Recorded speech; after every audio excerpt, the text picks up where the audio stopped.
मराठवाड्यातल्या अनेक जिल्ह्यांमध्ये आपण बघितलं तर खरोखर पूर दृश्य परिस्थिती त्या ठिकाणी निर्माण झालेली आहे। परंतु राज्य सरकार अतिशय गंभीर आणि सक्रिय असून त्या ठिकाणी व्यवस्था देखील त्या उपलब्ध करून देण्यात आलेली आहे। जी मदत त्या ठिकाणी त्या नागरिकांना हवी ती राज्य सरकारमार्फत पुरवण्यात येईल।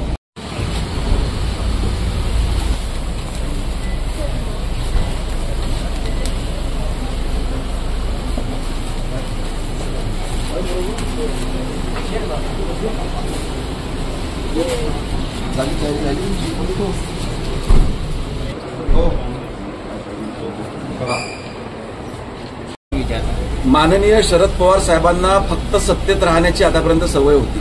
ते सत्तेशिवाय राहू शकून नाही राहिले, त्याच्यामुळे ताशेरे ओढण्याशिवाय दुसरं कुठलंही काम ते यावेळेस करू शकत नाही।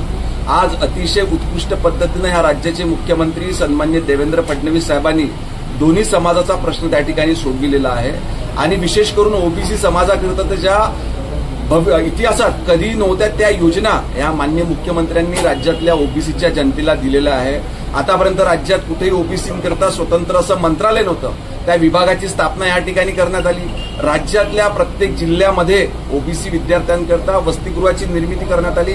अशा अनेक योजना त्या ठिकाणी या राज्यातल्या ओबीसी समाजाकरिता माननीय मुख्यमंत्री महोदयांनी केलेल्या आहेत। त्याच पद्धतीनं मराठा बांधवांचा देखील त्यांनी प्रश्न त्या ठिकाणी सोडविलेला आहे। त्याच्यामुळे नैराश्यात जाऊन माननीय शरद पवार साहेब अशा पद्धतीचे वक्तव्य करत असतात।